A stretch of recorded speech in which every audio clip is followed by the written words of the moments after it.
J'espère que tout le monde ici a tout fini ses 6 contributions, c'est sûr. Si vous êtes là, c'est parce que vous avez fini. Il y en a qui n'ont même pas...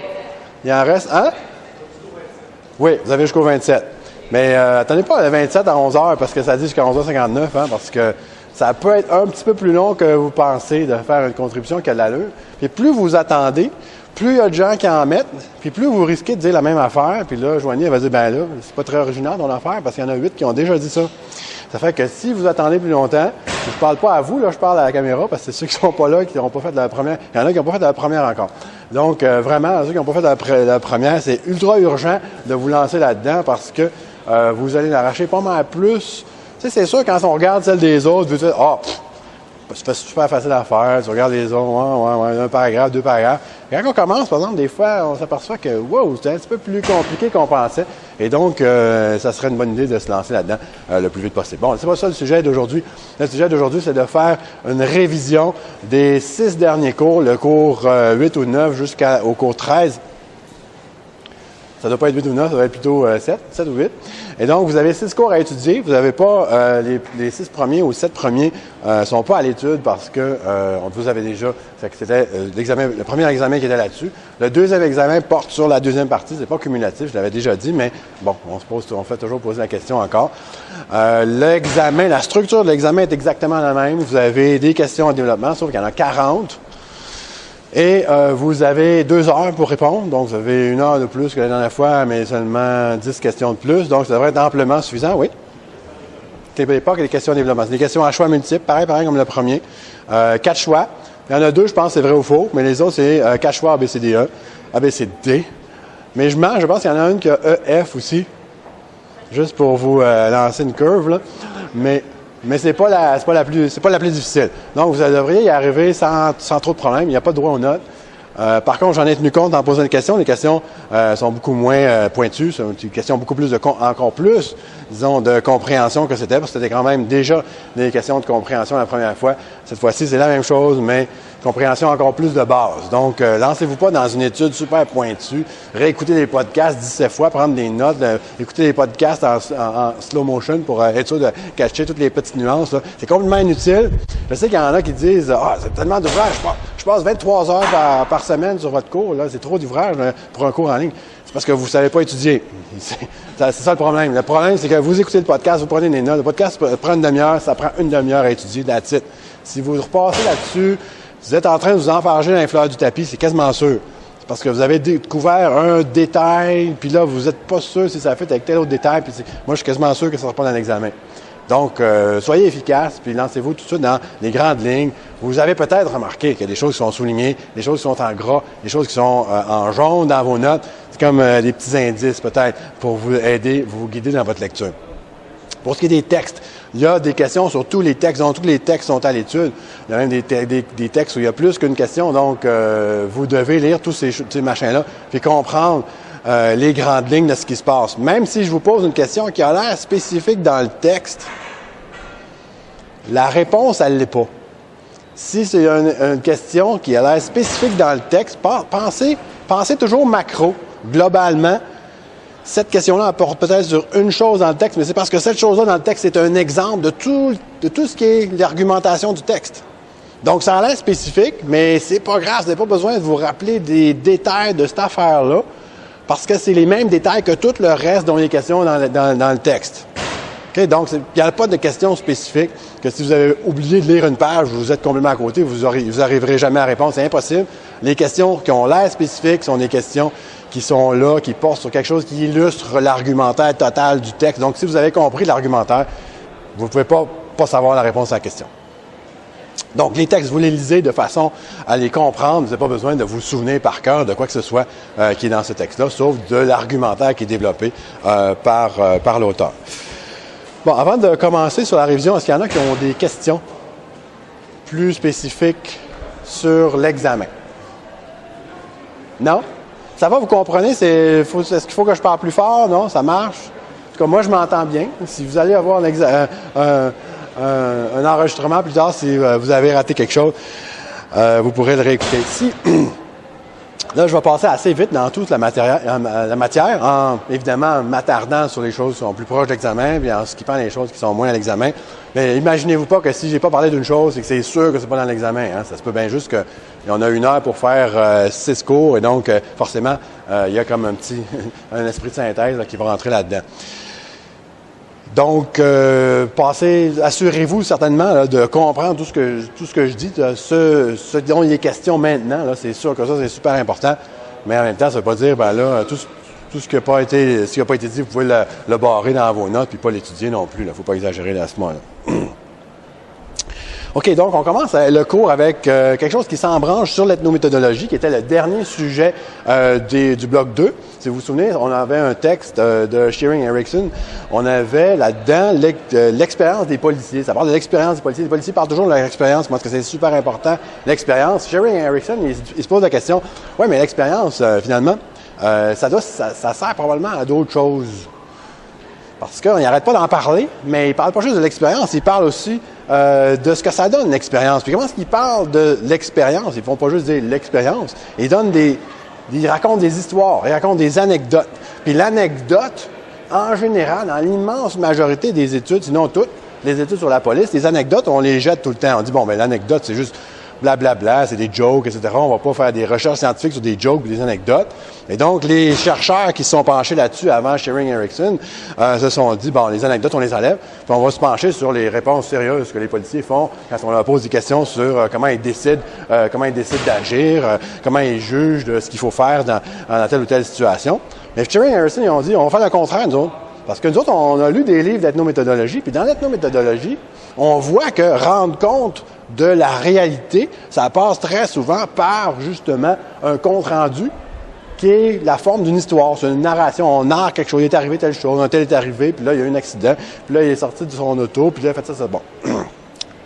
Donc, ils se sont dit, si on applique cette connaissance-là ethnométhodologique aux policiers, les policiers, encore là, c'est pas parce que je veux vous passer une connaissance particulière et super détaillée de la police. C'est un exemple d'une personne qui essaie de savoir quoi faire dans son monde organisationnel, policier dans ce cas-ci.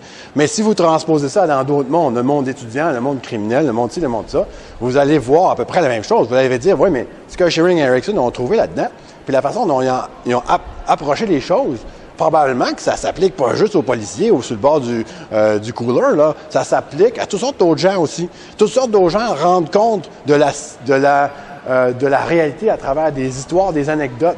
Donc, cette façon-là de penser, il faut l'élargir, il faut que vous sortiez des notes, puis il faut que vous sachiez comment ça peut avoir un impact bien à l'extérieur d'une seule étude qui a été faite sur des policiers à Toronto. Okay, donc, ces policiers-là, ils utilisent des anecdotes. Pourquoi? Pour façonner la subjectivité des autres policiers, les nouveaux qui arrivent, qui sont frais et moulus de l'École nationale de police ou de l'Académie de police en Ontario. Bon, ils arrivent sur le terrain, ils ont toutes sortes de notions théoriques, ils ont appris toutes sortes de choses à l'école, mais ils n'ont jamais fait le vrai travail de police. C'est quoi? Bon, ils ont peut-être fait des simulations sur le terrain de l'École nationale de police, etc., etc. Mais quand on arrive dans la réalité, c'est complètement différent de ça. Et donc, comment est-ce qu'on fait pour transmettre, en fin de compte, notre expérience à ces jeunes-là? On ne peut pas juste leur dire, bien, moi, j'ai de l'expérience. Fais comme moi. Pas une vraie bonne transmission de... Tu n'aurais pas grand-chose à dire. Finalement, tu dis, bon, ben, tu n'as rien qu'à faire le singe. Moi, je fais une chose, toi, tu fais la même chose. Comment on transmet l'expérience, la connaissance et ce que c'est d'être un bon policier? On utilise des anecdotes. On dit, ben regarde, le policier, là, une fois, il a fait telle chose, puis là, ça a fait ça, puis ça a fait ça, puis là, il a eu un super bon résultat. Lui, c'était un policier. Lui, il était hot. C'est peut-être même pas vrai, ou c'est peut-être arrivé il y a 15 ans, puis l'histoire de bouche à oreille, elle s'est changée tellement que ça n'a même plus rapport avec la réalité, puis ce policier-là n'a peut-être même jamais existé, ou l'anecdote, elle s'est pas passée de même, pas en tout. Le point important de l'anecdote, c'est qu'elle transmet un savoir au sujet de la subjectivité du policier. Qu'est-ce que c'est être un bon policier? OK, donc, c'est ça qu'il faut comprendre de ce texte-là. Il faut aussi que vous fassiez un effort pour étendre cette connaissance-là qui vient de l'étude de la police à autre chose. Parce que si les policiers fonctionnent comme ça, les policiers, c'est pas des extraterrestres, là. C'est des êtres humains comme nous autres. Si les autres fonctionnent comme ça, il y a des bonnes chances que nous autres aussi, on fonctionne comme ça dans notre propre univers professionnel ou individuel. Bon, qu'est-ce qu'on a vu?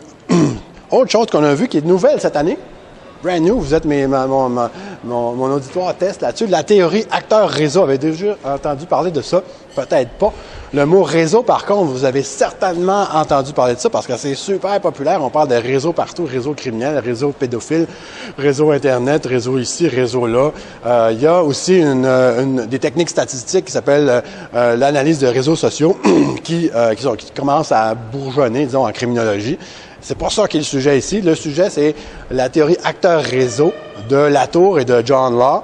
Et ces deux-là ont fait quelque chose qui ressemble à l'ethnométhodologie. C'est pour ça que je vous mets ça là. Puis on s'en va tranquillement ailleurs, mais on parle de toutes sortes de façons dont des chercheurs ont réfléchi à la manière dont on communique au sujet de la réalité, en pensant toujours au côté constructiviste, parce que c'est super important la façon dont on communique. La communication, c'est pas juste un échange d'informations. Si c'était juste ça, ça serait pas mal secondaire, ces théories-là. Si les policiers ils communiquaient de l'information pure au sujet de c'est quoi être un bon policier, ben, ça deviendrait un article fun si on est curieux au sujet des policiers, mais sinon, ça aurait une pertinence relativement basse pour nous. La raison pour laquelle ça a une super grosse pertinence, ce qu'on dit puis ce qu'on raconte, c'est parce que ça crée la réalité pour le constructivisme. Je suis certain que vous comprenez ça, rendu à la fin du cours. Là, ça se peut pas que vous compreniez pas ça. On crée la réalité pas au sens où je peux m'imaginer qu'il n'y a pas d'escalier ici puis je vais juste flotter jusqu'en haut. Là. On crée pas la réalité comme ça, mais on deal avec toutes sortes d'objets autour de nous. On deal avec les autres, ce que les autres vont faire. Et c'est avec toutes ces choses-là qu'on construit la réalité. On utilise les choses solides, puis on utilise aussi le discours, nos communications avec les autres, des choses qu'on voit à la télévision et tout, et on fait une espèce de salade de réalité avec ça, puis c'est ce qu'on accepte comme étant la réalité. Et Latour, d'ailleurs, il dit, dans son réseau, un réseau, c'est quoi? Un réseau, c'est tout simplement un paquet de gens qui communiquent ensemble au sujet de la réalité et donc qui passent les informations, évidemment, purement subjectives, ces informations-là, purement subjectives et localisées dans une culture bien précise. Ce qui est de nouveau avec Latour, c'est qu'il dit, mais les objets font partie du réseau. Typiquement, quand on pense à un réseau social, c'est quoi? C'est un paquet de gens qui se parlent. Un tel parle toujours à un tel au téléphone, eux autres, ils se rencontrent, eux autres, ils vont faire telle chose, etc. Latour, il dit, non, les objets sont des acteurs également. Les objets jouent un rôle dans ce réseau-là. Parce que la façon dont l'objet existe puis il fonctionne, ben ça vient avoir un impact sur ce que tu dis. Donc, il y a quelque chose comme un constructiviste où on rentre quand même une réalité physique dedans. Pourquoi Latour dit ça? Je vais vous expliquer rapidement, même si ça commence à être un peu un détail. Latour, c'est quelqu'un qui faisait de la sociologie de la science pure, la physique, l'astronomie, surtout l'astronomie. L'astronomie, ça l'intéressait beaucoup. Il y a eu un courant dans les années 70 qui disait l'astronomie, là, ce qu'ils nous disent au sujet des étoiles, puis bon, les mathématiques, des astres, etc., c'est de la construction sociale. Et on pourrait reconstruire l'univers d'une façon complètement différente. Il n'y a pas une version de l'univers qui est plus vraie ou moins vraie qu'une autre. C'est toute de la construction. Et Latour est embarqué là-dedans, puis il disait, il a commencé à visiter les astronomes, puis il les faisait parler, puis il essayait de voir comment ils construisaient l'univers, puis comment est-ce que l'univers pourrait être construit complètement différemment. Puis il a frappé un nœud assez vite, il s'est dit, non, l'univers ne peut pas être construit différemment. Il y a aussi une réalité physique. Puis cette réalité physique-là, tel astre, à telle place, dans telle galaxie, ça a un impact sur la construction que va en faire le physicien et l'astronome. Et donc, c'est pour ça qu'il a dit, là, il faut faire rentrer les objets dans ce réseau social-là, parce que le réseau, il fonctionne pas juste avec des êtres humains. Les êtres humains se penchent sur des vraies choses également. Donc, c'est ça qui est à retenir pour vous là-dessus. Bon, qu'est-ce qu'on a? Là, on tombe dans Foucault après ça. Foucault, super important, il y a au moins 6, peut-être 7 questions là-dessus sur l'examen. Vous avez un texte et vous avez pas mal de pages de notes là-dessus. Et vous remarquez que même quand on sort de Foucault, à un moment donné, on reparle encore de Foucault. Bon, Foucault, là, ça ne veut pas dire que c'est le maître de la criminologie. Hein, c'est même pas un criminologue. Il n'a jamais vraiment parlé de criminologie dans sa vie. Il a parlé de prison, donc ça nous touche, parce que, la criminologie et les prisons, c'est comme une paire historique. Hein. La criminologie était essentiellement inventée dans des prisons. Ça continue de se développer en étudiant les populations carcérales pendant plusieurs années. Aujourd'hui, c'est plus que ça, mais pendant toute une partie, vous avez suivi CRI, combien de gens ont suivi CRIMIL ici? Bon, fait que je vous parle de choses que vous connaissez déjà. Vous savez très bien que la criminologie et la prison, c'est comme ça va main dans la main. Et donc, on a pris Foucault et on en a énormément tiré. Pour le meilleur et pour le pire, on a forcément exagéré dans plusieurs cas. On en a fait beaucoup trop, on a tiré ça bien trop. Foucault est devenu comme une espèce de maître de la criminologie, ce qui n'est absolument pas. C'est un philosophe qui se penche sur des choses historiques. Mais l'important là-dedans, c'est que quand vous lisez aujourd'hui une sorte d'affaires, c'est que toutes sortes d'articles, c'est que les chercheurs d'aujourd'hui se positionnent quasiment toujours face à Foucault. Donc, si vous êtes en train de lire, puis il dit, contrairement à Foucault, moi, je crois qu'à telle chose, puis vous dites, c'est qui ça, Foucault? Ça va aller mal pour votre compréhension du texte. Donc, c'est pour ça qu'il y a quand même pas mal de contenu sur Foucault dans ce cours-ci. Bon, c'est ça cette question. Qu'est-ce qu'il faut savoir de super important? Première chose super importante, c'est la position des disciplines scientifiques, surtout des sciences sociales, que lui appelle les disciplines. C'est quoi la position des disciplines dans le monde social? Les disciplines, on va revenir là-dessus tantôt. Les disciplines ont énormément d'impact sur la façon dont on conçoit la réalité. Parce qu'on leur donne, en fait, dans notre société, là, quand il y a une espèce d'aura scientifique autour de quelque chose, on donne automatiquement une autorité importante à ce discours-là. Hein? Bon, bien là, le discours des disciplines devient une forme d'autorité. Mais ça ne veut pas dire que le gouvernement suit tout ce que les criminologues disent, évidemment. Mais ça veut dire que les gouvernements vont commencer à parler de la criminologie en termes scientifiques. Ils vont essayer de trouver des statistiques. Bon, ils vont fouiller dans les statistiques qui font leur affaire, puis ils vont jeter de côté là, les statistiques qui font moins leurs affaires. Mais ils vont commencer à comprendre la réalité de la criminalité, la représenter dans leur discours, dans leur politique, dans les médias, de façon très fortement influencée par les disciplines. La discipline qui influence le plus, c'est laquelle? C'est assez simple. C'est, grosso modo, c'est la psychologie. La psychologie a un impact super fort. Même, je ne pouvez même pas regarder un téléroman aujourd'hui plus que 10 minutes avant de tomber sur du langage psychopop. Là, le psychopop, il y en a partout. Le discours psychologique, à partir de Freud jusqu'à des théories les plus psychopop, le self-help dans les librairies, là, où vous voyez psychologie. Là. Vous allez dans une librairie ordinaire, puis vous regardez en dessous de psychologie. Puis les livres qui sont là-dedans, là, c'est ça qui définit ce que vous voyez dans vos téléromans. Et donc, ça a un impact super fort sur la façon dont on réfléchit à nous-mêmes, aux autres, aux nos relations avec les autres, etc. La criminologie a un impact beaucoup moins, évidemment. C'est dans une librairie ordinaire, pas mal sûr que vous ne verrez pas un rayon criminologie. En tout cas, moi, j'en ai jamais vu. Mais ça quand même commence à s'inscrire dans comme les autres disciplines, comme étant une façon pas juste privilégiée, mais autoritaire de définir c'est quoi un crime, c'est quoi la criminalité, qu'est-ce qu'il faut faire au sujet des criminels, etc., etc. Et pour Foucault, ça pose un problème parce qu'en fait, la criminologie, surtout à l'époque, oubliez ça. J'allais dire surtout à l'époque de Foucault, mais c'est complètement faux. C'est vrai aujourd'hui aussi. La criminologie, ça donne dans son ensemble une version excessivement restreinte de la criminalité. Et donc, forcément, le discours qui va en sortir au niveau politique, quand on commence... Bon, c'est bien beau quand on est entre criminologue puis entre scientifique. On sait c'est quoi les restrictions, on sait c'est quoi les limitations de notre discours, de notre science. On sait ce qu'on sait, puis on sait ce qu'on sait pas. On sait ce qui reste à savoir, mais on sait ce qu'on veut étudier, etc. Il en reste tout un paquet. Une chance, parce qu'il n'en restait plus, nos étudiants de maîtrise puis de doctorat, ils se pogneraient derrière parce qu'il n'y aurait rien à faire. Il n'y aurait plus de recherche à faire en criminologie.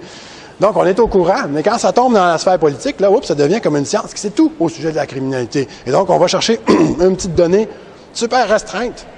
On ne va pas lire dans l'article scientifique que le criminologue a dit, oui, mais là, ma donnée, moi, elle s'applique juste à telle population, à telle date, avec telle autre condition. On enlève tout ça, on va chercher une donnée, puis là, on fait une politique avec ça. Et donc, ça, c'est particulièrement dangereux dans l'esprit de Foucault, parce que les disciplines, justement, vont transformer de façon complètement bizarre, des fois, le discours général sur la criminalité. Deuxième chose qu'il faut savoir sur Foucault, je l'ai dit un petit peu tantôt, c'est surtout un philosophe qui s'intéresse à l'histoire, qui va faire des recherches historiques très poussées. Donc, c'est pas un sociologue, c'est pas quelqu'un qui pose des questions, qui fait des entrevues, etc. Mais c'est quelqu'un qui va fouiller dans un immense paquet de documents. Qu'est-ce qu'il fait? Il fait de l'histoire du présent. C'est quoi l'histoire du présent? C'est pas juste l'histoire. J'espère que vous êtes sortis de cette idée-là, que l'histoire, bon, quand on est curieux au sujet de ce qui se passait à telle année, c'est le fun, on va fouiller dans un livre d'histoire, parce qu'on ferme ça pour envoyer ça dans les poubelles, parce que c'est vraiment plate. Ce que Foucault fait, c'est l'histoire du présent. Il va chercher dans le passé, pas tous les détails, il ne cherche pas à faire une histoire complète avec tout ce qui se passait dans le moindre personnage, dans tout ça. Ce qu'il va chercher, c'est qu'est-ce qui a eu une influence à cette époque-là sur nous? Qu'est-ce que je peux trouver dans cette époque-là, qu'elle soit plus ou moins éloignée, n'a pas d'importance. C'est sûr que plus on s'éloigne, moins on trouve des influences sur le présent. Mais on en trouve des Moses de vieilles. On trouve des affaires qui datent du Moyen Âge, puis même de l'époque romaine, qui ont encore une influence sur nous maintenant. Toute l'influence des conceptions judéo-chrétiennes, de la faute, de la responsabilité personnelle, etc., ça n'a pas été, je ne sais pas si vous êtes au courant, là, mais le christianisme n'a pas été inventé dans les années 70, ça a été inventé il y a 2000 ans. Et donc, c'est des choses dans l'histoire qui ont des influences super importantes sur nous, qui peuvent dater de plus ou moins loin dans le passé. Et ce que Foucault veut faire, lui, c'est d'aller chercher chacun de ces éléments-là comme des facteurs. C'est quand on fait de la sociologie pure, on va chercher des facteurs dans le présent. On dit, bon, il y a un facteur là, un facteur là, un facteur là qui influence sur ces individus-là. Bien, Foucault, lui, il va chercher comme ça, au lieu de chercher comme ça. Il va fouiller, il va creuser dans l'histoire pour aller chercher les facteurs historiques qui changent ce qu'on fait aujourd'hui.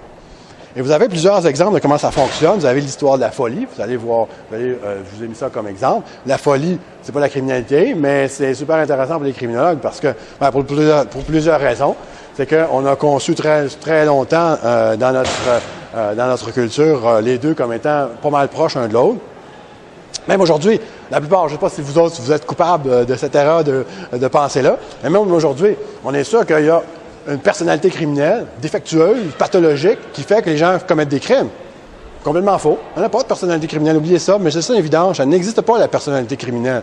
Il y a des criminels qui sont fous, oui, mais la 99,999% des criminologues que vous allez rencontrer des criminels que vous allez rencontrer dans votre carrière, là, à moins que vous ayez une carrière bien, bien, bien spéciale, c'est des personnes parfaitement normales. Ils n'ont pas de défaut mental. Okay? Ce n'est pas une pathologie mentale qui fait que quelqu'un devient un criminel. Pourtant, on le pense encore. Et donc, la folie et la criminalité sont comme mariés ensemble dans notre tête. On n'est pas capable, on a la difficulté à déconnecter ça et dire, oui, c'est sûr, il y a des faux criminels, mais si je regarde les statistiques des crimes qui ont été commis au Canada l'année passée, ou cette année, combien de crimes ont été commis par des personnes qui sont défectueuses mentalement à cause de ce défaut-là?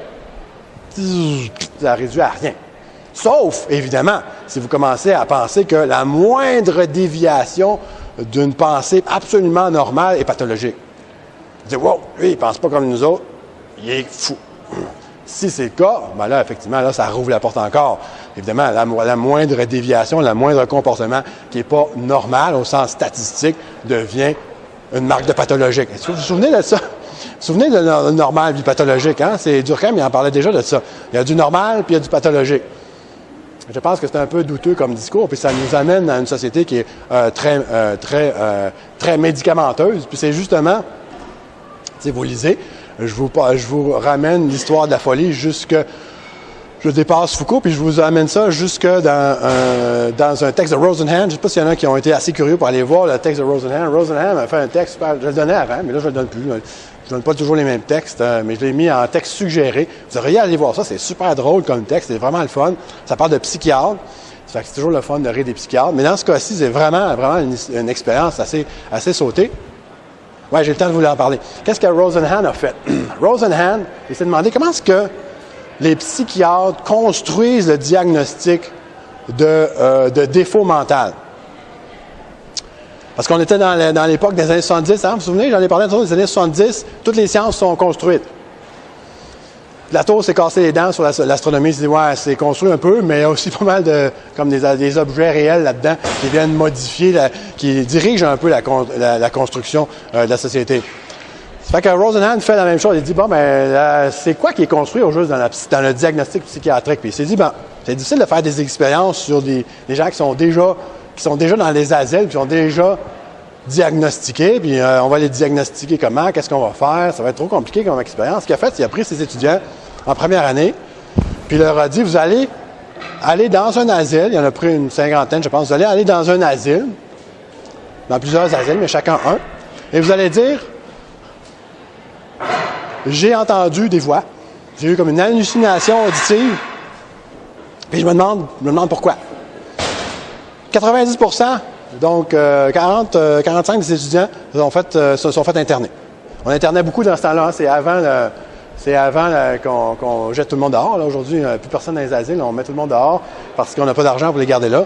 Mais dans les années 70, il y avait encore de l'argent. On internait pas mal plus facilement les autres. Ils se sont fait diagnostiquer. Ils ont eu toutes sortes de diagnostics de maladies mentales très scientifiques faites par les psychiatres de ces hôpitaux-là. Et ensuite, toutes leurs activités durant leur séjour dans ces asiles-là ont été systématiquement interprétées en fonction de ce diagnostic-là. Par exemple, il y a plusieurs étudiants qui prenaient des notes, parce qu'ils faisaient un peu de la recherche en même temps. Ils prenaient des notes sur des choses qu'ils voyaient autour d'eux autres. Puis on voyait dans leur dossier prise pathologique de notes.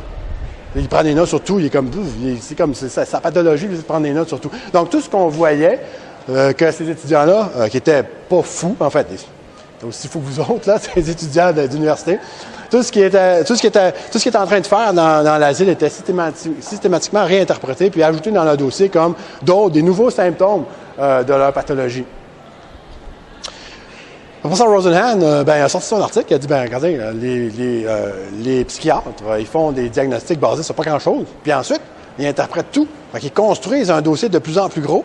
Puis là, tu ne peux plus en sortir, tu ne peux plus n'être plus fou. Parce que tout ce que tu fais est toujours un indice de ta folie. Il a sorti son article, puis les psychiatres ont dit, voyons, non, ça n'a pas de bon sens. C'est parce que vous nous envoyez des étudiants qui nous disent qu'ils ont eu des associations, des hallucinations auditives. Puis en plus, ils se présentent à nous en disant, ils se présentent dans un asile, puis ils veulent parler à un psychiatre. On se dit, déjà, eux autres, ils sont un peu auto-diagnostiqués, ils pensent que ça doit être pas mal grave pour aller jusque-là. Donc, nous autres, on embarque là-dedans, puis on dit, oui, ça doit être pas mal grave. Si tu es venu jusqu'ici, déjà, c'est un bon indice de diagnostic que tu as fait le chemin pour venir jusqu'à l'asile. Donc, on a construit le fichier en pensant ça. Puis, la prochaine fois, si tu nous avertis d'avance que des étudiants qui sont venus, qui ont fait le chemin parce que c'est des étudiants, là, on va enlever dans notre tête ce facteur diagnostic-là de dire, ils sont venus jusqu'ici, il doit bien avoir une raison. Fait que là, si dans ta prochaine étude, là, tu nous diras que tu vas nous envoyer des étudiants, dis-nous pas c'est qui, ce serait un peu exagéré, c'est un peu trop facile. Tu ne nous dis pas c'est qui, mais tu nous dis, là, cette semaine, là, je vais vous envoyer 30 étudiants. Puis là, quand on va recevoir des gens, on va se poser la question, c'est-tu l'étudiant Rosenhan ou c'est pas l'étudiant Rosenhan? Fait que Rosenhan a embarqué dans le jeu, il a dit, OK, la semaine prochaine, je vais vous envoyer 30 étudiants qui vont faire semblant d'être des patients psychiatriques. Puis je vous mets au défi de reconnaître c'est lesquels. Fait que les psychiatres, pendant cette semaine-là, ils ont appelé Rosenhan plusieurs fois pour dire, j'ai ton premier, il s'appelle un tel, puis je suis sûr qu'il n'y a pas vraiment de maladie mentale. Ils ont appelé, il s'est fait appeler au-dessus de 50 quelques fois par les différents hôpitaux psychiatriques qu'il avait visités la première fois. Puis à chaque fois, il leur a répondu, pas à chaque fois, mais à la fin, il leur a répondu, j'ai envoyé personne. Il n'y a eu aucun étudiant. Et là, vous avez soudainement jugé les personnes vraiment sur leur dossier, puis sur ce qu'ils vous disaient, au lieu de vous faire une idée bien avant. Bref, il y a toutes sortes d'autres aspects de cette question-là. Mais en fait, je vous enjoins à aller lire ça. Pas d'ici à demain, il n'y a pas de question là-dessus. Là. Mais ceux que ça intéresse, là, vous pourrez voir jusqu'à quel point le diagnostic psychiatrique est flottant. Aujourd'hui, on fait la même chose. On n'envoie plus les gens dans l'asile parce que ça coûte trop cher, mais on leur donne des pilules. Les pilules, ça coûte pas mal moins cher. L'industrie pharmaceutique aussi pousse très fort sur ces pilules-là. Donc, la médicalisation de la moindre déviance comportementale ou de la personnalité va avoir tendance à être médicalisée beaucoup plus rapidement. On fait ça facilement parce que on aime ça penser que quelqu'un qui est pas pareil comme les autres, il y a comme un défaut dans sa tête. Et donc, justement, on a tout un paquet d'experts qui s'appellent les psychiatres, qui eux autres disent, oui, c'est vrai, ils ont un défaut, puis moi, je suis l'expert de ce défaut-là, puis je suis capable de le diagnostiquer, puis en plus, j'ai le droit d'y écrire une prescription, je vais vous arranger ça, je vais vous régler son défaut. Où est-ce qu'on est rendu? Ça n'arrête pas de changer de page, cette affaire-là. Discipline. Ce que Foucault dit sur la gouvernementalité, c'est un super gros nom, c'est un super gros mot, cette affaire-là. Qu'est-ce que ça veut dire, la gouvernementalité? C'est juste une façon de penser comment on dirige les choses. C'est la mentalité de gouvernement. Le gouvernement, c'est quoi? C'est quoi cette mentalité-là? C'est une mentalité qui date de l'époque des Lumières. Souvenez-vous, c'est le rationalisme des Lumières. On veut que tout soit rationnel, logique, mathématique, mesuré.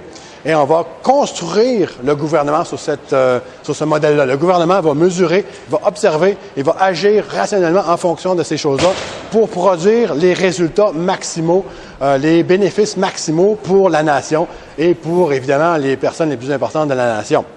C'est le gouvernement qu'on a aujourd'hui. C'est ça. C'est ce gouvernement-là, c'est ce qu'on a aujourd'hui. On peut dire, ben, il n'est pas tellement efficace en fin de compte.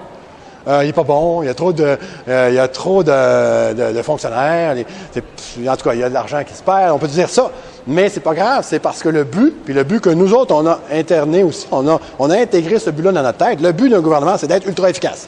Donc, on le mesure à son efficacité. Ça n'a pas toujours été de même. Foucault, il dit, ça n'a pas toujours été de même. Il y a eu toutes sortes d'époques où le gouvernement, ça ne fonctionnait pas comme ça. Ça fonctionnait selon la moralité, ou ça fonctionnait selon les désirs du prince, ou bon, il y a eu toutes sortes d'autres modèles.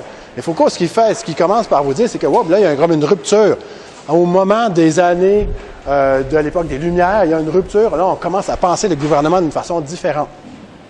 Cette pensée-là de rationalisation va être tellement forte qu'elle va s'appliquer à toutes sortes d'aspects de la société, dont les entreprises qui vont être rationalisées, et dont les personnes. Aujourd'hui, on pense notre vie en termes gouvernementaux. On gouverne notre vie. Le but de notre vie aujourd'hui, ce n'est pas de faire des choses morales, ou c'est pas de fonder une belle famille puis de laisser des richesses pour nos descendants. C'est quoi notre but aujourd'hui? C'est de maximiser nos revenus, et on va prendre le chemin dans notre formation universitaire et collégiale et même au secondaire, on se le fait déjà dire. Là, il faut que tu commences à choisir ton chemin là, au secondaire. Il faut que tu ailles voir le conseiller en orientation, peut-être, puis il va te dire, ouais, toi, tu es bon pour telle affaire. Toi, tu devrais être clown. Et toi, tu devrais être. Bon. Et là, ils vont vous diriger là-dedans. Pourquoi? Parce qu'il faut maximiser. Vous ne pouvez pas traîner, vous ne pouvez pas niaiser, vous ne pouvez pas avoir une formation générale universitaire, c'est une perte de temps totale. Vous devez vous spécialiser dans une affaire, étudier ça fort, pour ça, vous trouvez une job là-dedans. Évidemment, si vous trouvez une job à côté, vous venez de gaspiller 3 ans de bac, puis avec les frais étant ce qu'ils sont puis ce qu'ils seront, vous faites un gaspillage de votre vie incroyable. Vous faites un trou, puis pitchez de l'argent dedans, puis ça revient au même. Parce que l'éducation, en soi, ça ne sert à rien. Il faut s'éduquer afin d'avoir un job qui va payer un maximum. Hein? Donc ça, c'est la gouvernementalité individuelle. C'est la façon dont on se gouverne nous-mêmes en tant qu'individu. Puis c'est la façon dont on pense que le gouvernement devrait fonctionner également. Il devrait avoir le retour maximum sur les investissements en tout ce qu'il fait. Autre chose super importante, évidemment, dans Foucault, c'est la prison. Je l'ai déjà dit, je pense pas que je vais retourner même là-dessus parce que c'est tellement super évident. La façon dont Foucault parle de la prison est super importante parce que c'est la connexion Foucault-criminologie, en fin de compte. Pareil, un peu avec la maladie mentale, comme je l'ai dit tantôt, mais la connexion en prison, c'est encore plus évident. Première chose qu'il vous dit, mais ça, ceux qui ont fait cri, ils savent déjà. La première chose qu'il vous dit, la prison, ça n'a pas toujours existé. Elle a été inventée, la prison. Elle a été inventée quand? À l'époque des Lumières, à l'époque de la gouvernementalité, à l'époque de la rationalisation. La prison, on l'a inventée, pas au sens où on a inventé le concept de faire une cage puis mettre quelqu'un dedans. Ça doit dater du paléolithique, là, les Cro-Magnons probablement qui faisaient des cages en bambou puis ils foutaient du monde dedans quand ça ne faisait pas leur affaire. La prison comme étant une privation de liberté. Jusqu'à cette époque-là, la cage, l'impossibilité de bouger, de s'en aller, de retourner chez vous, servait à vous faire patienter en attente de votre vraie punition.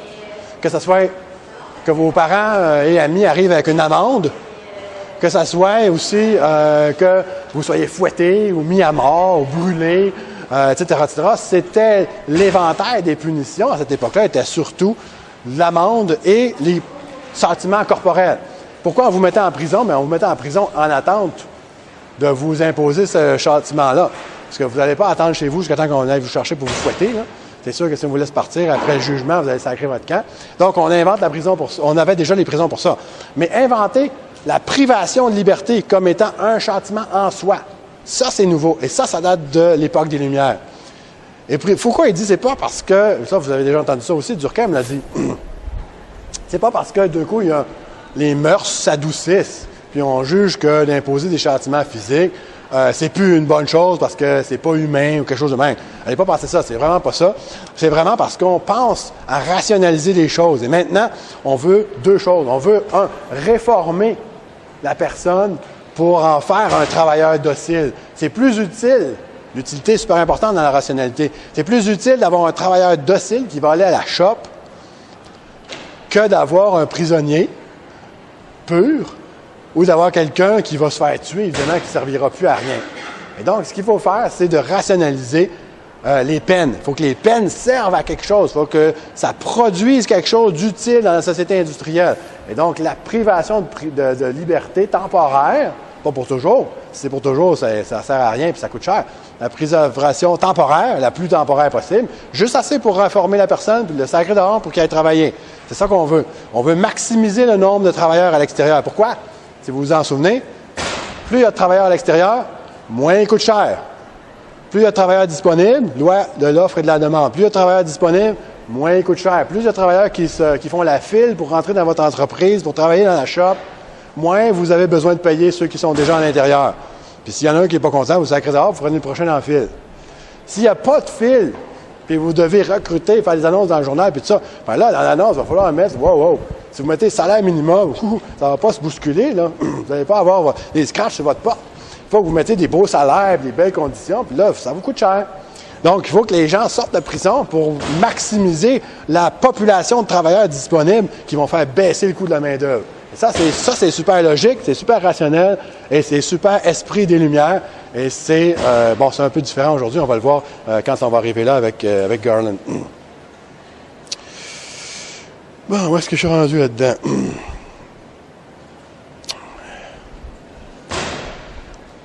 La deuxième chose sur la prison, c'est de dire à quel point cette prison-là, non seulement elle ne fonctionne pas maintenant, mais elle n'a jamais fonctionné. Donc, dans les 10 ans après qu'on ait fondé les premières prisons, il y a déjà eu des commissions d'enquête, il y a déjà eu des rapports qui ont été faits, puis déjà on disait à la prison, ça ne marche pas. Ça ne réforme pas. En fait, ça rend les gens pires. Ça empire aussi les conditions de vie des membres de la famille, des gens qui sont en prison. Donc, les membres de la famille qui n'étaient pas criminalisés avant, ils ont commencé à commettre des crimes pour satisfaire leurs besoins. Ça permet à des criminels de se rencontrer en prison, puis de s'organiser, puis de faire des gangs, puis de s'échanger des beaux conseils sur comment est-ce qu'on fait pour faire les meilleurs crimes. Toutes ces affaires-là, ces reproches-là qu'on fait à la prison, ont été faites la première fois en 1840, 10 ans à peu près après la multiplication des pénitenciers en France et en Angleterre. Donc, c'est pas nouveau. C'est pas comme une nouvelle découverte qu'on fait aujourd'hui. Pourtant, presque 200 ans plus tard, comment ça se fait qu'on a encore des prisons? On n'a pas changé beaucoup nos prisons, on a changé un petit peu, on a mis des programmes en prison, on a enlevé, on a remis, on a enlevé, on a remis, on fait des petites nuances sur nos programmes, ça marche-tu mieux, ça marche moins bien, etc. Mais grosso modo, là, la forme prison, quand vous allez visiter un pénitencier, là, n'a à peu près pas changé depuis 200 ans. Ça a toujours été ça.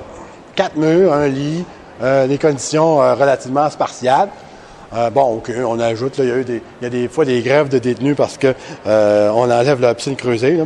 Mais grosso modo, c'est sûr que les conditions d'emprisonnement ont augmenté.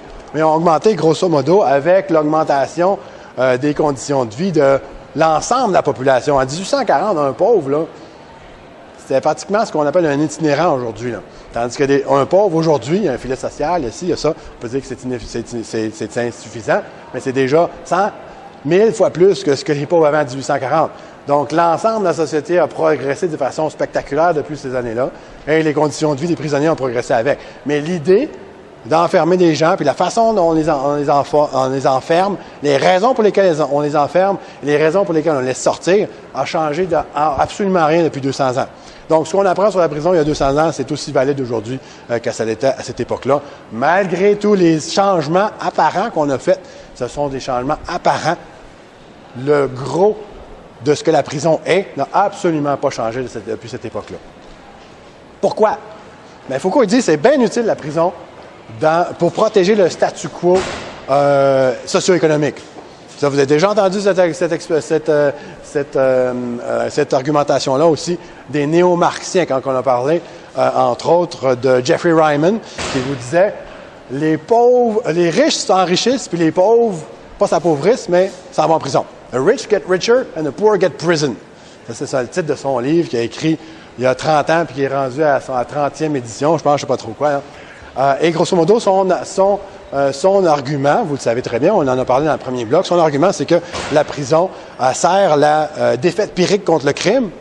Et donc, ça fait passer, ça donne la priorité à tout un certain nombre d'illégalismes, ce que Foucault appelle les illégalismes. Ça fait qu'on s'occupe de ces illégalismes-là.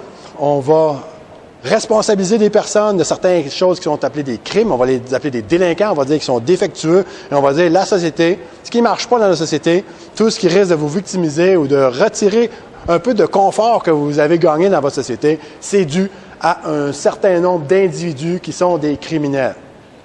Et Jeffrey Ryman a dit, ben non, regardez, si vous regardez les statistiques, là, des dommages qui sont causés à la société, à des groupes, puis à des individus, ben, l'immense majorité de ces dommages-là viennent pas par tous des individus qu'on appelle des criminels. Ils viennent de corporations, ils viennent de pollution, ils viennent de chirurgie inutile qui mène à la mort de patients, etc., etc. Ils viennent des accidents de travail parce que les lois sur la sécurité au travail sont pas respectées. Et vous faites toutes les statistiques, vous irez voir le livre si ça vous tente, et vous faites toutes les statistiques des gens qui sont blessés puis qui meurent d'un côté à cause du crime, puis de l'autre côté à cause de négligence, de pollution, de ci, de ça. Puis c'est bien plus. À droite, c'est bien plus. Donc, il dit, il y a quelque chose là-dedans qui est vraiment utile, parce que la prison, elle nous dit, ah non, ça, c'est pas important, c'est pas grave, c'est ça qui est grave. Les criminels, il faut se pencher sur eux autres. Eux autres s'appellent les criminels. Ceux qui sont responsables de ça ici, c'est pas des criminels. C'est des personnes morales. Des fois, on ne sait jamais c'est qui. Peut-être c'est le président d'une compagnie, mais dans 2 ans, ce sera plus lui le président. C'est pas vraiment une personne, c'est comme la compagnie qui est responsable. La compagnie, c'est pas vraiment responsable. Fait que c'est qui fait quoi, puis on sait pas trop. Puis en plus, ben, la compagnie qui pollue, au lieu de faire un immense paquet de dommages à lui, puis il meurt, elle va faire un petit dommage à toutes vous autres. Fait que là, on a de la misère à concevoir ça. C'est quoi le dommage? C'est quoi la responsabilité quand un dommage est petit, mais distribué sur un paquet de monde? Le code criminel est absolument incapable de rendre compte de ce problème-là.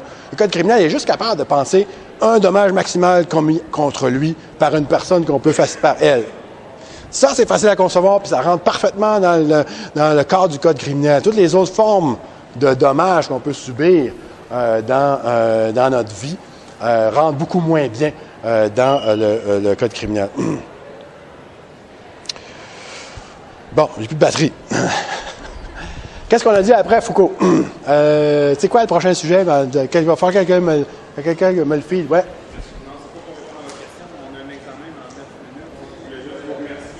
OK, ouais. Ceux qu'il faut qu'ils partent, vous partez, c'est correct. Ceux qui peuvent rester. OK, c'est bon. Je suis pas insulté. Mais je prends vos noms pareil. Je n'ai pas les noms, mais je l'ai sur la caméra. On va peut-être se rapprocher un petit peu. On pourra faire des questions, un petit peu une période de questions après ça. Qu'est-ce qui venait, là, j'ai un peu de mémoire, qu'est-ce qui venait après Foucault? C'est quoi le gros bloc qu'on a vu après ça? Ah oui, le crime comme problème social. Ça, c'est super important. Le crime est toujours représenté comme étant une problématique sociale. Vous vous souvenez déjà dans le temps de Durkheim, il se posait la question, est-ce que le crime est pathologique? Est-ce que c'est une pathologie sociale? Est-ce que c'est comme une maladie? Maladie, problème, pathologie, fonctionnellement, c'est pas mal des synonymes. Donc, on a encore la même question qui se pose encore. Mais encore aujourd'hui, on pose la même question. Et vous allez dans vos notes, tout un paquet de façons dont on répond à c'est quoi le problème social. Et il y a la façon super straight, super sociaux des années 60 qui dit un problème social, c'est quelque chose qui cause des dommages à une certaine portion de la population et qui est reconnu par cette proportion de la population-là comme étant pas correct, mal, problématique, etc. Bla, bla, bla, bla. C'est super intéressant, puis je dis pas que c'est pas vrai, sauf que je veux introduire une nouvelle façon de concevoir le problème social telle qu'elle est conçue par Specter et Kittius. Specter et Kittius, grosso modo, ils vous disent, le problème social, c'est peut-être intéressant de se pencher sur la pauvreté, le crime, etc., comme maintenant les problèmes sociaux. Si vous regardez les gros manuels là, super typiques, là, sociaux, des problèmes sociaux, vous fouillez là-dedans, puis il y a 27 chapitres. Puis chaque chapitre est un problème social. La pauvreté. On a un chapitre sur la pauvreté. Alors ça, le chômage. Un chapitre sur le chômage. Alors ça, les familles monoparentales. Etc. Vous avez 27 problèmes sociaux. On ne se pose pas trop la question de comment ils sont définis. Specter et Kittius, il dit, comment ils sont définis, c'est super important. Il dirait même, la personne qui définit le problème social est en train de nous parler d'elle-même quand elle définit le problème social. Quand elle juge que ça c'est un problème super important, il y a quelque chose à étudier, là. Il y a la façon dont la personne va décider d'identifier ce problème-là, la façon dont elle va communiquer avec les autorités pour dire « voici un problème ». Parce qu'un problème, c'est pas juste une chose, c'est pas juste un objet neutre dans l'espace. C'est pas comme la rampe qui est là. Voici une rampe. Il n'y a rien qui suit. Je peux dire « voici une rampe », il n'y a rien qui suit mon énoncé. Si je dis « voici un problème », quoi qui suit l'énoncé? C'est que quelqu'un, il faut qu'il s'en occupe. Il faut faire quelque chose. On ne peut pas laisser un problème de même. Un problème, c'est une notion péjorative. Et donc, ça mène à une correction. Ça mène à un argument qui dit « faut que quelqu'un fasse quelque chose à ce sujet-là ». C'est qui ce quelqu'un-là? Dans notre société moderne, c'est l'État qui doit s'en occuper. Il y a un certain discours de privatisation qui va dire il faut que des individus, des entrepreneurs inventent des nouveaux services, des nouveaux biens, etc., qui vont venir permettre aux gens de régler leurs problèmes en se procurant une marchandise ou un service, etc., qui va mettre fin à ce problème-là. Mais le discours dominant d'aujourd'hui, c'est encore le discours de l'État-providence que vous avez vu dans Gosfield. Gosfield, c'est dans le même cours là, avec les problèmes. Et l'État-providence, c'est quoi? C'est l'État qui s'occupe de vos problèmes. Il est là pour vous tenir la main. Puis si vous avez des problèmes, là, on va s'en occuper. Mais il ne faut pas que ce soit des problèmes individuels, par contre. Il faut que vous puissiez faire la démonstration que la société a un problème. Et quand Julie Snyder va voir le ministre de la Santé et dit on a des problèmes de procréation, elle ne peut pas dire c'est juste moi et mon chum. Même si on est bien important au Québec, juste moi et mon chum, on a des problèmes de procréation, le ministre va dire c'est plate. Mais si elle est capable de dire non, il y a des centaines et des centaines de familles qui ont des problèmes, puis on a aussi une natalité basse au Québec, on a besoin de plus de population, etc. Puis là, elle met ça dans une sauce de problème social. Bien là, le ministre, qu'est-ce qu'il fait? Il donne l'argent. Il donne l'argent à Julie Snyder, il faut le faire, mais il donne l'argent. OK, donc, ça, c'est super important. C'est la façon dont on conçoit l'État comme étant là pour s'occuper de nos problèmes. Et donc, on va transformer des phénomènes qu'on voit autour de nous autres qui nous agacent en problèmes sociaux afin que l'État vienne s'en occuper. Ça, c'est un peu le discours de Gosfield aussi. C'est pour ça que je vous ai mis les deux les uns dans les autres, parce que, grosso modo, vous avez de cette façon-là le souligner le plus évidemment possible à quel point il est important de se pencher sur le processus de définition des problèmes sociaux. C'est sûr, quand vous allez dans l'autre partie, la partie Gosfield, encore la théorie des problèmes sociaux, vous allez voir un peu plus, vous attarder un petit peu plus sur qui dans notre société a le droit de définir des problèmes sociaux. Parce que moi, j'ai le droit de dire, j'ai vu un problème social là. Moi, plus que vous autres. Dans notre société, moi, plus que vous autres, parce que moi, je suis un professeur d'université, vous autres, vous êtes juste les étudiants. Donc, moi, j'ai un peu plus le droit, mais je n'essaierai pas parce que je ne pense pas que ça va marcher. Mais il y en a d'autres qui ont encore bien plus de pouvoir de définir les problèmes. C'est les gens qui sont chargés de ces problèmes-là d'avance. C'est un peu pour ça quand on voit Garland, dans l'autre cours après, il dit, plus on a d'institutions qui s'occupent de nos problèmes sociaux dans le gouvernement, ce à quoi on s'attendait, c'est que, en fin de compte, les problèmes sociaux vont être résolus. Hein, les indicateurs que les problèmes vont baisser. Si on a un paquet de gens dans un gouvernement, dans un ministère qui s'occupe de la pauvreté, on devrait avoir des statistiques de pauvreté qui baissent. Donc, on devrait avoir un impact, on devrait avoir la diminution des problèmes sociaux à mesure que l'État-providence s'en occupe. Garland, il dit, non, c'est pas ça, pas en tout. Plus on s'en occupe, plus il y en a. Pourquoi? C'est parce que les gens qu'on a nommés, puis qu'on leur a dit, ça, c'est ton problème à toi. Tu vas t'en charger. Tu es le professionnel de ce problème-là. Bien, cette personne-là, elle obtient une mise dans ce jeu-là. Si elle règle le problème vraiment, qu'est-ce qui va arriver? Elle va perdre sa job. L'entrepreneur moral est toujours celui qui décide des problèmes, mais qui est aussi chargé de ces problèmes-là. Il est dans un conflit d'intérêts permanent où il vit des problèmes qu'il est supposé de résoudre. Donc, plus il résout de problèmes, moins il y a de job. Donc, évidemment, il va en trouver de plus en plus. Puis c'est pas dur à trouver des problèmes. Une société, c'est tellement complexe, il y a tellement d'affaires qui se passent. Puis, à moins qu'on vive au paradis, là, c'est sûr qu'il y en a des problèmes. Donc, vous mettez une armée de spécialistes des problèmes. C'est impossible qu'ils ne vous en trouvent pas. Puis quand ils vont en avoir peut-être un peu réglé quelques-uns, ils vont vous en trouver une armée de plus encore. Il y en a toujours plus. Alors que l'État-providence, au lieu de résoudre des problèmes, même si c'est ça qui est le but, le résultat final, c'est que les problèmes augmentent. Puis quand on regarde les statistiques, on dit c'est pire, ah, puis c'est toujours pire, puis il y a d'autres problèmes, encore un problème, ah non, cette année, un nouveau problème. Puis là, on se fait dire ça dans les nouvelles, puis on a l'impression que Yob est aux vaches, le gouvernement ne fait pas sa job comme il faut, l'État-providence, ça marche pas, on dépense d'argent pour rien. En fait, c'est pas vraiment ça. C'est que les spécialistes du problème social, ben, sont des spécialistes dans l'identification du problème social également. Ils vont continuer d'en produire toujours. Et ça, c'est super important. C'est la notion de conflit d'intérêt chez Gosfield qui s'applique super bien aux criminologues que vous serez un jour. Le conflit d'intérêt du criminologue, c'est quoi? C'est que, d'une part, il est là pour réduire la criminalité, puis en même temps, s'il a réduit trop, bien, il n'y a plus de job. S'il y a vraiment plus bien de monde dans les prisons, là, vous avez vu, le gouvernement fédéral va en fermer 2 là, dans pas longtemps. Et si on faisait suivre ça par vraiment des mesures de réduction de la population carcérale, qu'est-ce qui arrive pour le marché de l'emploi des agents correctionnels puis des agents de libération conditionnelle? C'est foire. Vous n'aurez plus de job. Vous n'aurez plus de job parce que le problème, s'est envolé. Donc, il y a un problème ici du criminologue qui doit vivre du problème qui est supposé d'être capable de régler. Donc, plus vous réglez le problème, moins vous avez de quoi faire. Et donc, ça, c'est un problème vraiment fondamental qui, absolument, il n'y a pas moyen de le régler. Là, il faut vivre avec. Gosfield ne dit pas, voici la baguette magique, tout, on touche avec ça, puis il n'y en a plus. Il ne dit pas, non plus, il faudrait se débarrasser des criminologues parce qu'il y a peut-être une bonne job aussi à faire. Là.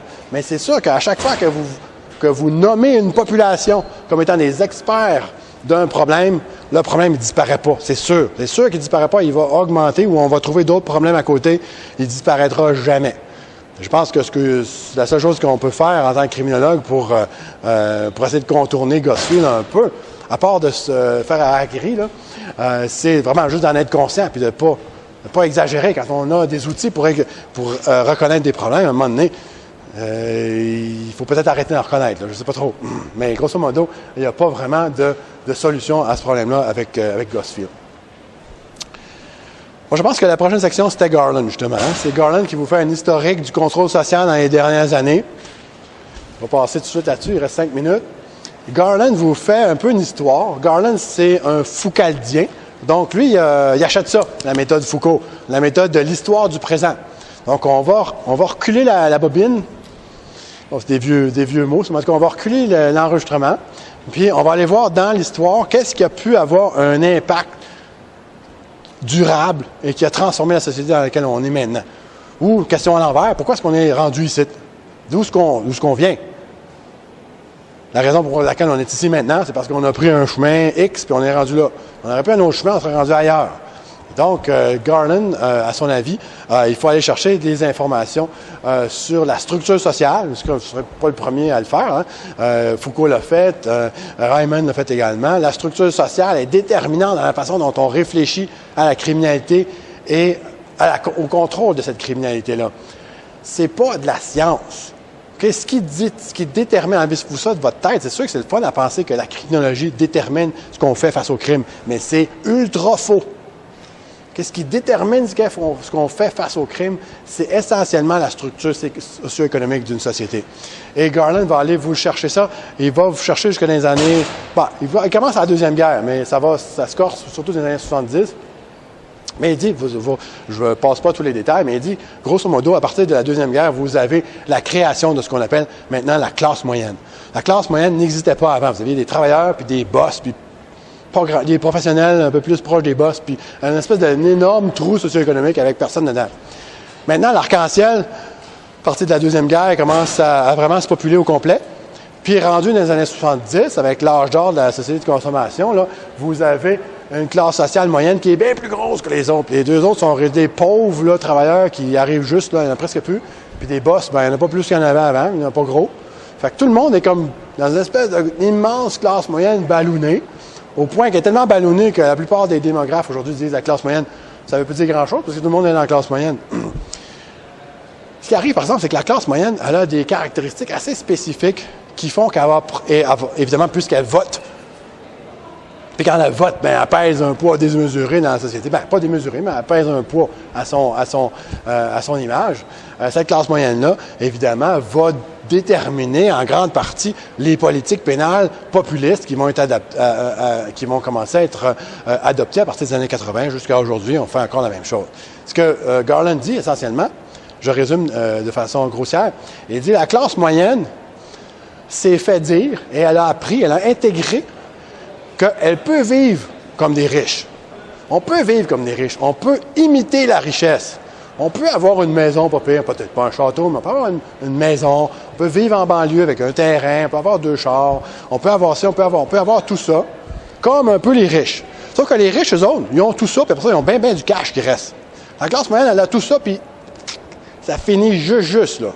Même qu'il y en a qui vont se mettre dans le rouge, puis on en parle beaucoup là, aujourd'hui de la dette personnelle. Il y en a qui vont se mettre beaucoup dans le rouge pour arriver à imiter la richesse.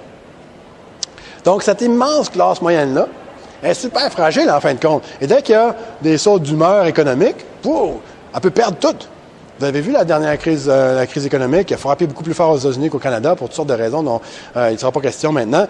Mais les premiers à perdre leur maison, c'est pas les riches qui se pitchent en bas des buildings avec un crash économique. C'est la classe moyenne. La classe moyenne, les autres qui arrivaient juste, là, ils n'arrivent plus, ils perdent leur maison, ils perdent leur voiture, ils perdent tout. Ils perdent tout parce qu'ils ont acheté leur module de TV, des paiements par mois, leur meuble, paiement par mois, leur tondeuse à gazon, paiement par mois, leur frigidaire, paiement par mois. C'est pire de rentrer des paiements, il ne reste plus grand-chose dans la maison. Et peut-être qu'il ne reste même plus de maison. Fait que tu passes de imitation de richesse à une très bonne interprétation de la pauvreté. Donc, c'est ça qui va être la charnière dans l'histoire pour Garland, parce que la classe moyenne va commencer à concevoir l'ensemble des programmes sociaux de l'État-providence comme étant du parasitisme. Vous avez donc une petite classe pauvre qui vient bouffer les taxes, les impôts sur le revenu que la classe moyenne arrive bien juste à payer avec son imitation de richesse. Et là, vous avez tous ces gens-là qui foutent rien, les chômeurs, par exemple, qui foutent rien. Ils sont pas capables de se donner un coup dans le derrière pour aller se trouver une job. Et ces chômeurs-là, les autres, ils veulent avoir des affaires, ils veulent avoir de l'assurance chômage, ils veulent avoir du BS, ils veulent avoir de l'école gratuite, ils veulent aller à l'hôpital, puis ça coûte rien. Et c'est des parasites. Et ça, on va commencer à penser de cette façon-là de plus en plus à la fin des années 70 et dans les années 80. Et la deuxième population sur laquelle on va mettre le doigt, c'est la population qui nous intéresse beaucoup plus, nous autres, c'est les criminels. Les criminels, encore plus parasites. Encore plus parasites parce qu'eux autres, ils font un parasitisme dommageable sur les gens de la classe moyenne. Ils ne volent pas beaucoup les riches. Hein. En fin de compte, après ça, quand on les pogne, on les met en prison. Puis là, on leur paye des beaux programmes. On les met tout seuls. Un lit par cellule, franchement. On pourrait mettre 5-6 lits dans une cellule. Là. Il y a de la place en masse. Si la porte ferme, là, c'est parce qu'il y a assez de place pour rentrer du monde encore. Et donc, vous allez avoir un populisme pénal qui va insister énormément sur la réduction au minimum des dépenses, dans toutes les sphères, mais dans la sphère qui nous intéresse le plus, nous autres, dans la sphère de la justice criminelle. Et donc, ce qu'on va vouloir faire maintenant, c'est pas la réhabilitation, la réforme, la réinsertion sociale. Ce qu'on veut faire maintenant, c'est la punition pure. Qui coûte le moins cher possible. Donc, on met les gens dedans pour un certain nombre de temps. Un nombre, et là, on a de la difficulté parce que malgré que ça coûte cher, on veut les garder plus longtemps parce qu'on veut les faire souffrir. Hein. Le gouvernement conservateur, aujourd'hui, est vraiment tendu entre ces deux pôles-là. Vous avez d'un côté, il ne faut pas que ça coûte cher, puis de l'autre côté, on veut vraiment le serrer à vis. Sauf que plus qu'on serre la vis, plus ça coûte cher. Ça fait qu'ils sont obligés de faire une espèce de balancement entre les deux. Mais ce qu'on va faire, c'est qu'on va faire des prisons. On va essayer de faire des prisons qui coûtent moins cher, où on va mettre moins de staff dans les prisons par prisonnier. Où on va couper dans la bouffe, ils vont manger plus du crab dinner, où on va couper dans l'électricité, on mettra moins de chauffage, je sais pas trop. Va falloir couper quelque part parce qu'on veut serrer la vis du crime, puis on veut serrer la vis des budgets en même temps, puis les deux vis se communiquent dans le milieu. Là. Fait que ou ça sort d'un bord ou ça sort de l'autre. Fait que là, ils sont dans une espèce de problème politique. Et le résultat, probablement, c'est sûr que le résultat, il va tomber, premièrement, sur les prisonniers, qui, eux autres, les populations carcérales, évidemment, qui vont souffrir en premier, mais ensuite, c'est nous autres qui vont souffrir, parce que ces populations carcérales-là, quand ils souffrent, puis on les sac dehors après, on est pogné avec un maudit de beau problème nouveau auquel on va devoir faire face dans 5 ans, 6 ans, 7 ans, 8 ans, 9 ans, 10 ans, quand on va avoir une population carcérale massive et massivement endommagée par le nouveau service correctionnel qui est essentiellement punitif et qui a enlevé l'ensemble de tous les autres services qui pouvaient exister dans une prison. Donc, ça, grosso modo, c'est ce que Garland vous explique. Il vous explique comment les conditions économiques ont un impact direct sur qui on reconnaît comme un criminel et qu'est-ce qu'on fait avec lui une fois qu'on on lui a mis la main au collet. Après ça, c'est quoi la prochaine affaire dans les prochains cours? C'était quoi déjà? On est rendu à la sociologie de la loi? Ah ouais? Hein?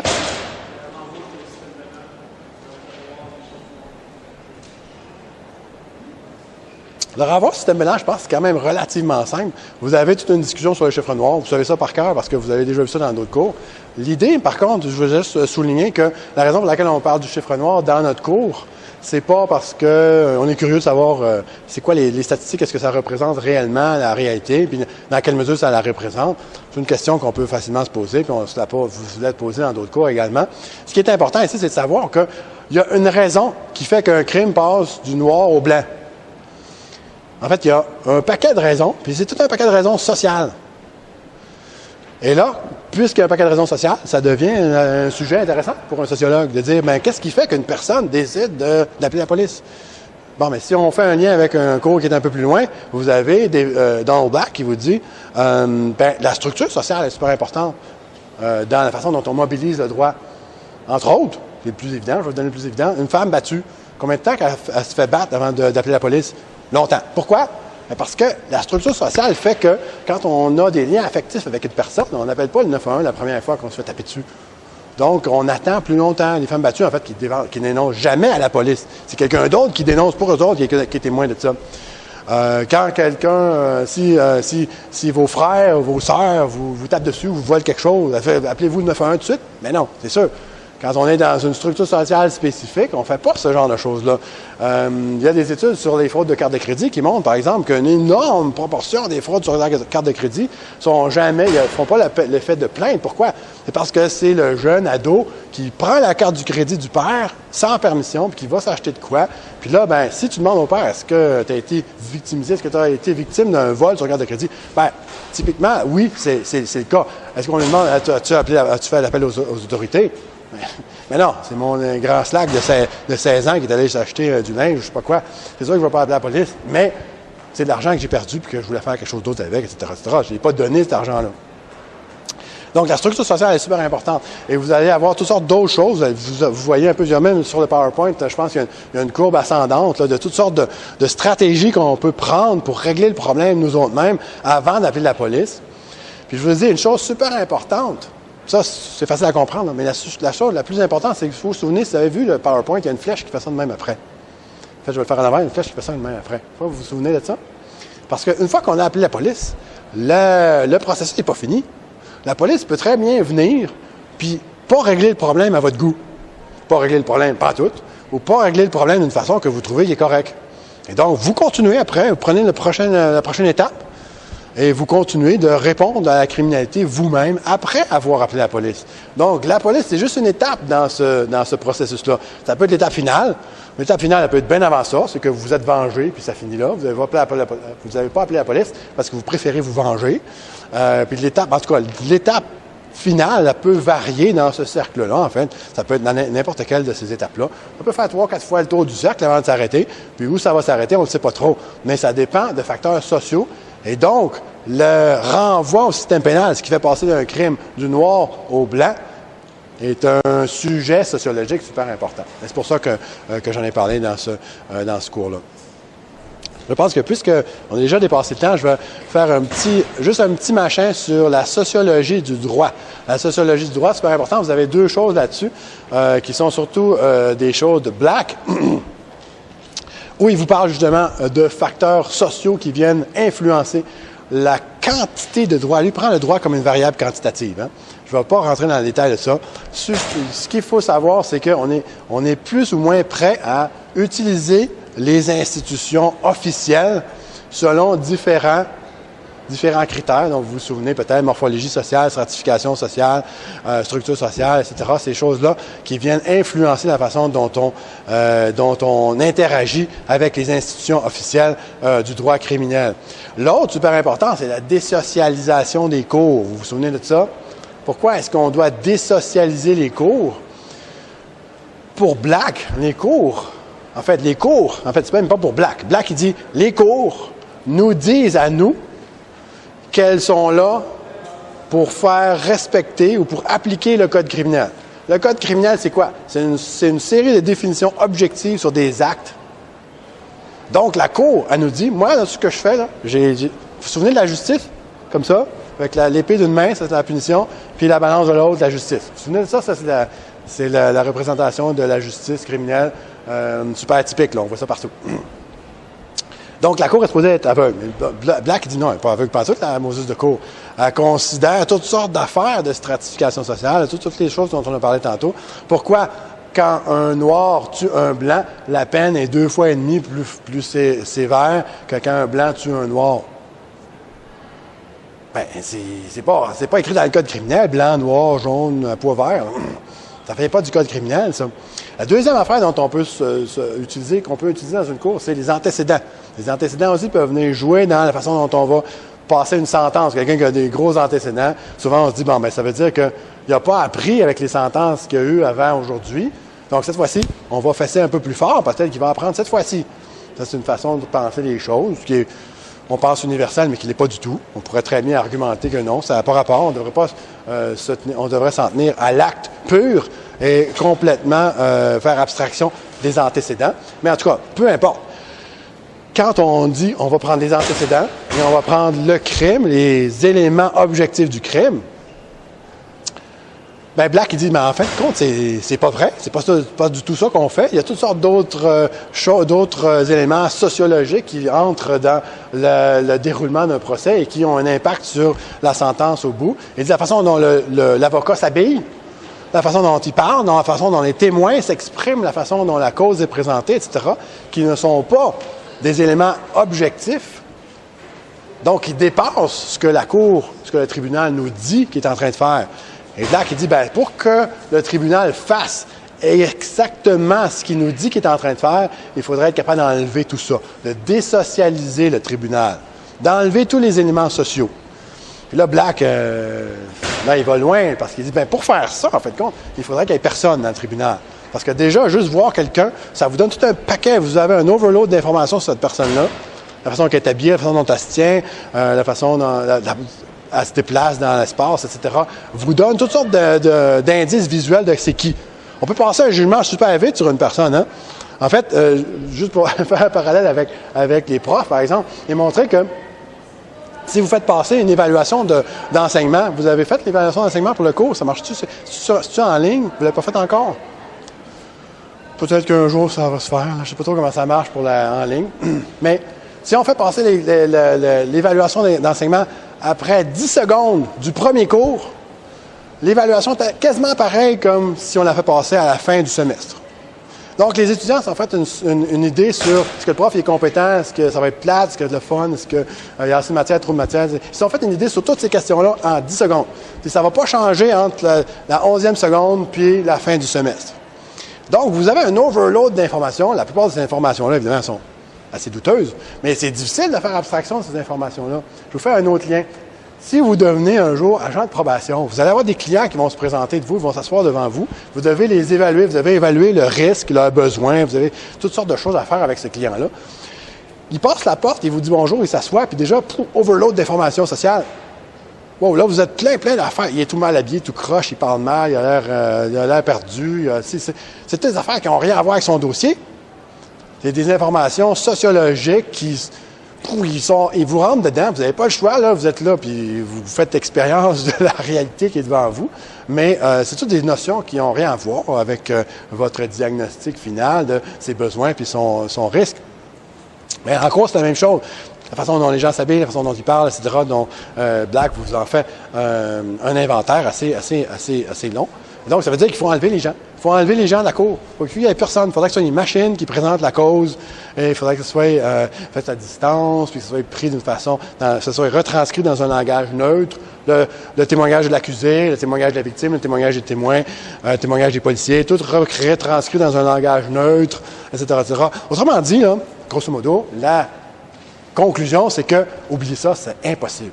Un tribunal sera toujours un mélange entre des éléments objectifs et des éléments subjectifs, sociologiques. Il n'y a aucun moyen de s'en sortir, à moins d'aller à moins que ce soit des robots qui soient dans le tribunal. Mais là, c'est complètement ridicule. Donc, Black vous pousse dans l'absurde pour vous dire, effectivement, la seule manière d'avoir un tribunal désocialisé, c'est de ne plus avoir de tribunal pantoute.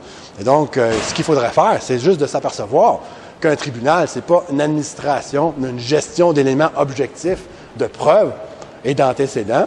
C'est vraiment une espèce d'écosystème où il y a ces éléments-là. On ne peut pas dire qu'ils ne sont pas là, c'est sûr qu'ils sont là. Mais il y a aussi tout un autre paquet d'affaires, des effets d'avocats, des effets des témoins, etc., qui n'ont rien à voir avec les éléments objectifs, mais qui pèsent beaucoup dans la balance finale de la sentence. Je pense que ça couvre pas mal la matière. J'avais peut-être sauté des bouts, mais comme j'ai dit, là, forcément, déjà... on a commencé en retard. Peut-être que ça fait à peu près 1 heure. Donc, en grosso modo, on devrait avoir fait 6 cours en 1 heure. Avez-vous des questions? Oui.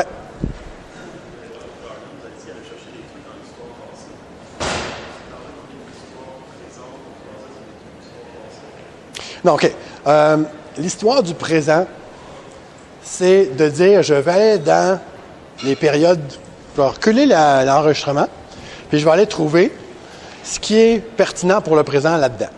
Donc, ce n'est pas la démarche de l'historien. La démarche de l'historien dit, moi, ma période que j'aime le plus, là, c'est les années 70, 1970. Je vais faire une histoire du scandale du Watergate. Et donc, il va aller fouiller dans le scandale du Watergate, etc. Puis peut-être qu'il va avoir des conclusions à tirer pour le présent. Puis il va dire, ben là, quand un président... Vous savez, c'est quoi le scandale du Watergate? Peut-être que je parle dans le beurre. En tout cas, quand un président fait telle chose, c'est scandaleux, etc. Donc, c'est sûr que s'il faisait la même chose aujourd'hui, malgré qu'aujourd'hui, il y a des affaires qui sont différentes aussi, fait que peut-être que ça n'aurait pas le même impact, blablabla, et pas toutes ces affaires-là. Mais ce qu'il va faire, il va faire la démarche à l'envers de l'histoire du présent, parce qu'il va dire, moi, je m'en vais dans les années 70, avec ma machine à voyager dans le temps, puis là, je décris tout ce que je vois. Foucault, il dit, fais pas ça pendant tout. Il dit, j'en veux pas de machine à voyager dans le temps, je me mets ici aujourd'hui, puis là, je regarde aujourd'hui qu'est-ce qui est la trace, où sont les traces des choses passées. Puis là, je vais aller chercher ces choses-là. Je ne fais peut-être pas une histoire complète des années 70. Dans les années 70, il s'est passé telle chose, telle chose, telle chose. Je m'en fous, ça n'a pas d'impact aujourd'hui, mais il s'est passé ça puis ça. Crise du pétrole, super important, parce que c'est ça qui a fragilisé la classe moyenne puis qui a lancé la fin de l'État-providence. Enfin, la fin de l'idéalisation de l'État-providence. Et donc, ça, c'est important. Les 3 autres affaires, OK, les gens se promenaient avec des afros, là. Bon, ça, c'est pas important. Mais la crise du pétrole, oui, ça, c'est important. Donc, c'est comme ça qu'il fonctionne. C'est pour ça qu'on dit l'histoire du présent. Ouais. Oui, Gary Marx, je pense qu'il y a une question là-dessus. Ça nous connecte assez bien avec... c'est un vieux texte, mais qui est encore d'actualité, sur la surveillance et quel effet la surveillance a sur... surveillance, parce qu'il y a des caméras ici, c'est le fun. Il y en a juste là. Donc, comment la société de surveillance transforme les relations sociales entre les gens. Et vous allez voir, ça fait une société qui est plus suspicieuse, par exemple, soupçonneuse, je pense, la société soupçonneuse, ça veut dire que tout le monde, on commence à penser à tout le monde comme étant un déviant potentiel. Et donc, c'est bon qu'il y ait une caméra là parce que si vous regardez par là 2 secondes, quelqu'un va prendre votre stylo de l'autre bord. Et donc, ça commence à introduire ces notions-là dans notre culture et dans la façon dont on est en relation les uns avec les autres. Donc, je pense que, oui, c'est un texte, c'est pas super compliqué comme notion non plus, là. Mais il y a aussi l'autre affaire, la société de surveillance. Pourquoi la société de surveillance ne s'arrête pas d'elle-même? Pourquoi il n'y a pas de limite à la surveillance? C'est un peu la même chose que quand j'ai parlé tantôt de qu'est-ce qui arrive quand on fait une population d'experts qui sont là pour régler un problème. Ben, ils ne règlent pas, puis en plus, ils en trouvent tout plein d'autres. Fait qu'ils se créent une super industrie du problème social. La surveillance, c'est la même chose. La semaine caméra, c'est pour ça que, oups, ah non, c'est vrai que je vois pas là-bas, fait que je vais en mettre un autre là. Ah non, mais là, je vois pas les bicycles, fait que je vais en mettre un autre là. Fait que là, on fait ça, on en rajoute toujours de plus, puis on commence à concevoir tous les problèmes dans l'université comme étant des déficits de surveillance. Si j'avais plus de surveillance, il y aurait moins de problèmes. Peu importe ce que ce soit le problème. On a les toilettes, souvent sont bouchées. Ah, on met une caméra, comme ça, on va les voir tout de suite quand ils sont bouchés. On va pouvoir envoyer quelqu'un pour les réparer. C'est tout le temps des problèmes de surveillance. C'est pas parce que les toilettes sont super vieilles qu'il faudrait les rénover. Non, non, non. C'est parce qu'on a oublié de mettre une caméra dans les toilettes. Ça fait que là, vous avez la fameuse phrase de Marx qui dit quand vous avez un marteau dans les mains, le monde ressemble à un clou. Donc, quand vous avez un outil, vous cherchez à l'appliquer partout, puis vous reconnaissez des endroits. Ah ouais, ça, c'est une bonne place pour utiliser mon outil. Ça, c'est exactement ce que les experts font également. Quand ils sont des experts, vous êtes des criminologues, vous avez des outils criminologiques, vous avez trouvé vous avez des marteaux criminologiques, vous avez trouvé plein de clous criminologiques dans la société. Et donc, il faut vous preniez en main pour dire, mais non, à un moment donné, là, ça n'a pas de bon sens. Il faut que je sois capable de faire la part des choses. Est-ce que je suis en train là, de dépasser mon affaire complètement et de dire, mon outil criminologique, là, je trouve des clous partout pour aller cogner dessus. Ou bien non, est-ce que je suis capable de prioriser les affaires et de dire, oui, ben là, ici, il y a des irritants. Puis ici, il y a vraiment des crimes. Ici, il y a de la déviance, des crimes, des affaires qui sont vraiment sont poches, sont plates. C'est agaçant, c'est irritant. Mais tu sais, c'est pas criminel. C'est pas un crime. On n'a pas besoin d'outils criminels pour aller s'occuper de ça. Okay, donc, c'est ça je pense que c'est de cette façon-là qu'il faut réfléchir à la question de Gary Marx. Autre chose? Vous êtes prêts à l'examen? Bon, ben, bonne chance.